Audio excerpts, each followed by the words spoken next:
my contention is, when I was making it, it was like, you're making this film, and the idea was that we're all responsible for this, that his sacrifice was for all mankind. Mel Gibson has finally admitted the disturbing truth. The Passion of the Christ was never just a film. Something strange had forced him into making it. And on that set, something dark, disturbing, and unexplained was happening. There were whispers of a strange presence and unnatural events. The cast and crew still hesitate to revisit. And now, after years of silence, Mel is revealing why he insisted on making a movie every studio in Hollywood refused to touch. Hollywood rejected it. Mel Gibson has finally admitted the shocking truth about the moment every major studio, every gatekeeper of American cinema, looked him in the eyes and told him the same thing. No. Hollywood executives listened to him describe ancient languages, unfiltered violence, and a story that does not fit neatly into modern expectations, and one by one they came to the same conclusion. The Passion wasn't a movie. It was a problem. But they didn't just decline it politely. Mel says they dismissed it, rejected it, and shut it down. However, what none of them understood was that by the time he entered those rooms, the idea was no longer something he could negotiate. It had gripped him in a way he couldn't explain. One of the most unsettling parts of this film is how the idea, or perhaps instruction, came to him in the first place. In the late 90s, Mel Gibson was at the height of his success. Yet privately, he was sinking into one of the darkest periods of his life. Addiction, depression, and a growing restlessness he couldn't shake had begun eroding everything he thought he had under control. Fame didn't ease the chaos. Awards didn't fix the emptiness. On the outside, he was thriving, but inside, he was drifting toward a place he didn't recognize. Mel believes that there are moments in life when someone reaches a breaking point so completely that something inside them finally snaps. And for him, that moment arrived quietly on a random day. Weighed down by his own thoughts, Mel fell to his knees and found himself praying out of desperation. Something shifted in that moment, and for the first time, he felt a deep, piercing clarity that felt like it had been waiting in the shadows for years.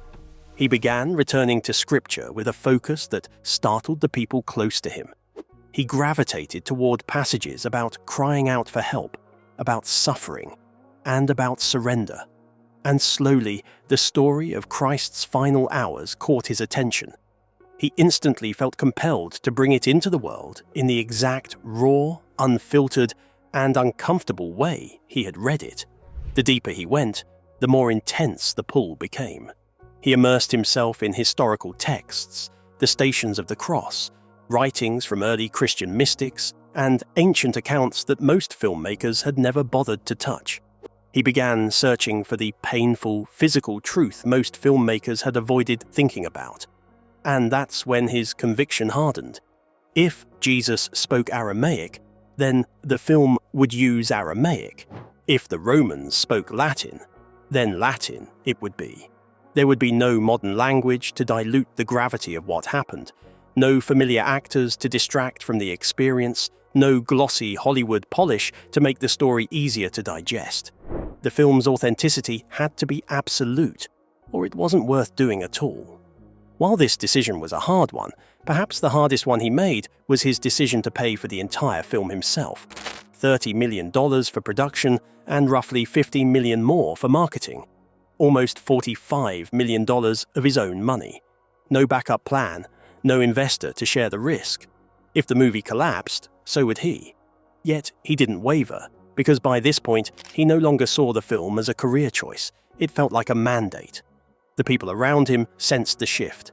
His focus became unnervingly intense. His preparation bordered on obsession. The story wasn't just living in his mind, it was consuming him from the inside out. And when production finally began, Mel admitted that something even stranger happened. There was heaviness in the air, a tension they couldn't quite describe. Some moments on that set felt charged, almost as if another presence was there with them. No one could explain it, but everyone felt it. Something or someone had followed this story into the real world. Strange happenings on set. Mel says, the moment filming began in Matera, something shifted in a way that no one on that set could properly explain. He had expected a difficult shoot, of course, due to the harsh terrain, challenging material, and the physical demands of recreating ancient Jerusalem. But what he encountered was nothing like he'd ever experienced before. It was a pressure that made even the most seasoned crew members stop and look around as if they were being watched by something they couldn't see. Some described sudden dizziness. Others said their stomach turned without warning. A few even admitted to feeling an overwhelming sadness they couldn't trace to anything happening around them. Keep in mind that these were professionals who had been on dozens of sets. Yet they whispered among themselves about a presence they didn't have the vocabulary to name. Mel Gibson himself seemed to carry an even heavier burden as the scenes intensified. On days when the violence of the story reached its peak, especially scenes that involved the scourging, burden of the cross, and the crucifixion, Mel would quietly step away. At first, crew members assumed he needed space to direct or adjust the script, but that wasn't it. He was praying, sometimes even crying. And whenever he returned, the intensity of his focus seemed even sharper, as though he understood something the rest of them couldn't quite grasp. The environment around them wasn't helping. The skies began shifting in ways that unnerved everyone. Clear mornings turned into unpredictable winds. By noon, scenes that began under steady sunlight were suddenly interrupted by dark clouds rolling over the hill like a warning. Equipment was knocked over. Dust storms rose out of nowhere, stinging the crew's faces and tearing through tents. There were moments when the wind would stop so suddenly that the silence felt unnatural, like the air itself was holding its breath. No one wanted to say it aloud, but the weather didn't behave like weather anymore, but like something responding. Mel has admitted that one of the most unsettling parts of the movie happened during one of the crucifixion scenes, when Jim Caviezel was positioned high on the cross, exposed on the hill just as the real crucifixion site would have been. Without warning, a bolt of lightning struck him. The sound was deafening. The set froze. And for a moment, no one moved. Jim did not fall, but the jolt shot through his body with such force that he bit through his tongue and cheek. The passion, well, I was struck by lightning on the last shot of the movie. Wow. It's well known. I've talked about it before. He would later reveal that the strike contributed to long-term complications that led to 2 heart surgeries, including one that required opening his chest. It was a miracle he survived at all. But the strange happenings didn't end there, Mel says.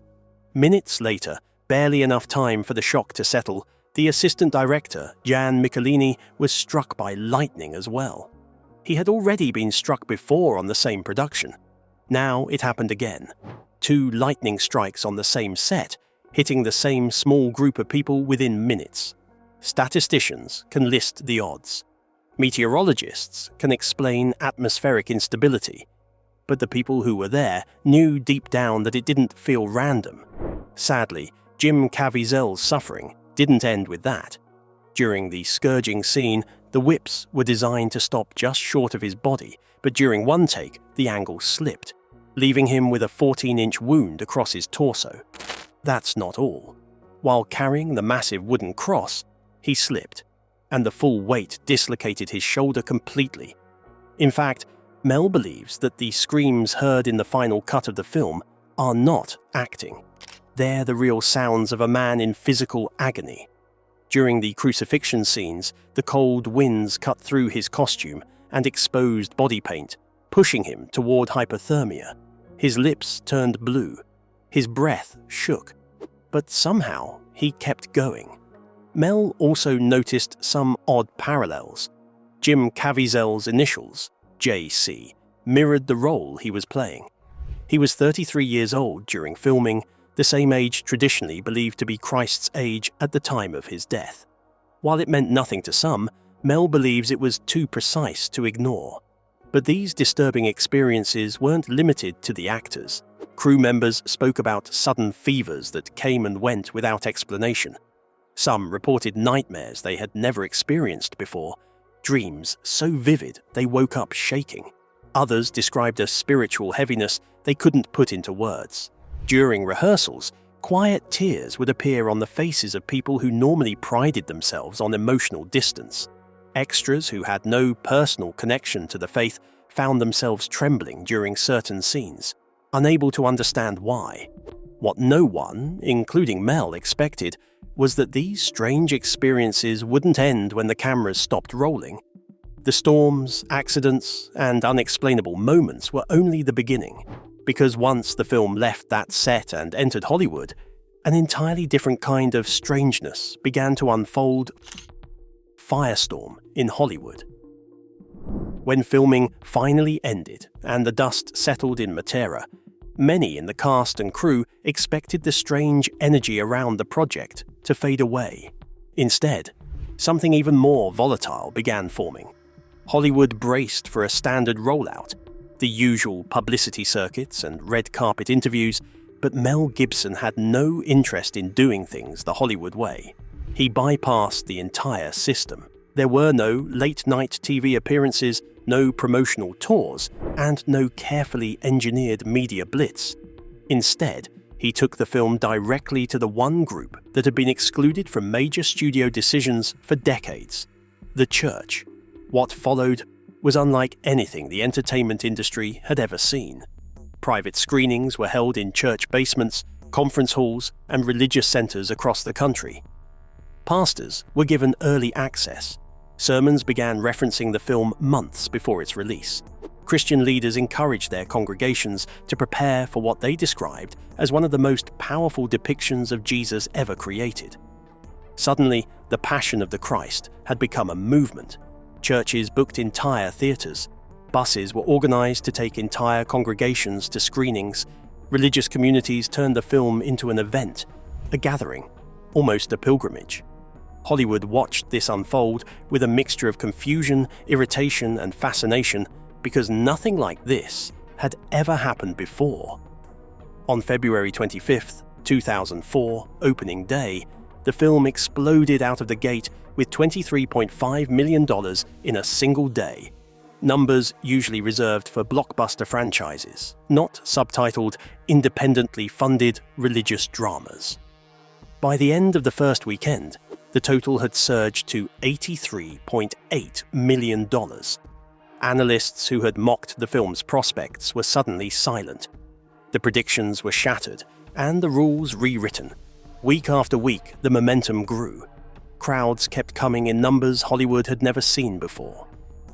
By the time its theater run finally ended, the film had earned $370 million in the United States and $611 million worldwide, becoming the highest-grossing R-rated film in history at the time. But while the financial success was undeniable, the backlash Mel received was beyond shocking. It began with accusations of anti-Semitism.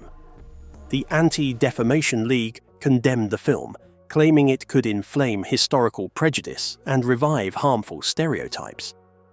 Abraham Foxman, one of the organization's leading voices, warned that the narrative could fuel deep-rooted bias against Jewish communities, especially among viewers who took the story literally. The sensitivities were real, especially in countries where historical wounds had never fully healed, and the film quickly became a focal point for debates that stretched far beyond cinema. Mel Gibson defended the film as a direct portrayal of the gospel narrative, insisting that he had never added anything to inflame hatred. But the argument only grew louder. From there, the criticism shifted toward the violence. Many reviewers weren't just uncomfortable with it, they were horrified. Some called it the most violent film ever made, Roger Ebert, while praising aspects of the production, noted how much of the runtime was consumed by raw suffering. Other critics were far harsher, accusing Gibson of glorifying brutality or using shock value as a weapon. Reports circulated of audiences fainting during screenings. Paramedics were called to theaters. Some viewers vomited. Others walked out in tears. The film wasn't just being watched, it was being endured, and that reaction alone stirred another layer of controversy. Around the world, the response varied wildly. In Mexico, Italy, Poland, and Brazil, the film was embraced wholeheartedly. becoming a cultural sensation. Theaters overflowed. Religious communities held discussions in the streets after screenings. Some countries described it as a spiritual awakening, but in France and Germany, the reception was cold. Some theaters refused to show it. Activists called for boycotts. Critics argued that the historical shadows in those countries made the film's themes too incendiary. But in the middle of all this, something darker began circling the film's creator-reporters, dug into Mel Gibson's personal life with a hunger that felt almost predatory. And sadly, his father's controversial statements resurfaced old interviews were re-examined, twisted, and amplified. Commentators questioned Gibson's motives, his beliefs, and his past. The more the film succeeded, the more severe that scrutiny became. It didn't matter whether people loved or hated the movie, everyone seemed to have a theory about Mel Gibson. That's where the real problems began, because the people who had made The Passion of the Christ hadn't left that experience unchanged. What happened during filming followed them into their lives, reshaping futures, ending careers, igniting spiritual journeys, and leaving invisible marks that many of them still refuse to talk about even now. The lives forever changed. Mel Gibson has admitted that The Passion of the Christ completely changed his life forever. To outsiders, the release of this movie looked like the peak of his career. However, what followed was nothing short of a collapse. 2 years after the film's monumental success, he was arrested for driving under the influence, and the world heard the now infamous anti-Semitic rant that instantly destroyed the goodwill he had earned. The scandal was relentless. Tabloids exploded. Old interviews were dug up. His private phone calls were leaked. His name became a punchline in late-night monologues, and Hollywood distanced itself from him with a speed that felt almost coordinated. People whispered that he had undone his own legacy, but there were others who strongly believed that he had paid some kind of spiritual price for making the film, as if telling the story he believed he was called to tell had opened a door that could never be closed again. Over the years, Mel has hinted, carefully and cautiously, that the avalanche of criticism he faced didn't feel entirely natural. In interviews, he skirted the edges of the topic, never naming anything outright, but suggesting that the force behind the backlash went beyond tabloid frenzy. And yet, through everything, he never abandoned the story. He kept working on the sequel, quietly and obsessively, shaping it in private like a man handling something he wasn't sure he could safely hold but couldn't walk away from either. But Mel wasn't the only one affected. Jim Caviezel, the man who carried the physical and emotional weight of portraying Jesus, found himself battling something strange. Before The Passion, he had been on a strong upward climb. The greatest pain I ever felt on that film, even more than the hyperthermia, I was in a dream and I felt God's love. It was so powerful, but I knew he wasn't close enough. And I said, "You're not close enough to me." He was respected, in demand, and a familiar face in serious films. But after The Passion, everything froze. Roles that should have been his evaporated. Studios backed away. Directors reportedly stopped calling. And rumors circulated that he had been quietly blacklisted for playing the most controversial role in modern cinema. Some said he was too outspoken about faith. Others said Hollywood didn't want to deal with the storm that followed him. And so his career stalled so abruptly that even he admitted something felt off. But the strange thing is, that Jim didn't hide from any of it. He leaned deeper into his faith. He accepted roles that matched his convictions, and he spoke publicly about how the film altered his life. The rest of the cast and crew had their own stories, though many of them are still tucked away behind silence. People who arrived on set, indifferent to faith, found themselves reading Bibles between takes. Crew members asked for baptisms while filming was still underway. One of the most striking transformations was Luca Lionello, the Italian actor who played Judas A, self-described atheist for years. He reportedly converted to Christianity after the experience he had on set, revealing that his role had touched something in him that had been dormant his entire life, but the most unsettling part was the silence that grew over time. Many actors with small roles, like the Roman soldiers, townspeople, and background figures, have refused interview requests for decades. Crew members declined to revisit the production. Journalists who tried to gather behind-the-scenes accounts often hit the same wall, people saying, politely but firmly, that they don't want to talk about it. There is no scandal being hidden, no crime, nothing that explains the silence in a normal way. But for those who were there, the memories seem to sit in a place too deep, too heavy, or too sacred to drag back into the light. Some people emerged from the film spiritually awakened. Others emerged spiritually shaken. Some found new conviction. Others found emotional scars they have never fully spoken about. But almost no one walked away unchanged. The production left a mark that didn't fade with time. It lingered painfully in the lives of the people who stepped into that world. What do you think? Was The Passion of the Christ just a film or something more? Tell us in the comments section below. If you enjoyed this video, click on the next video on your screen, like this video, and subscribe to our channel for more updates.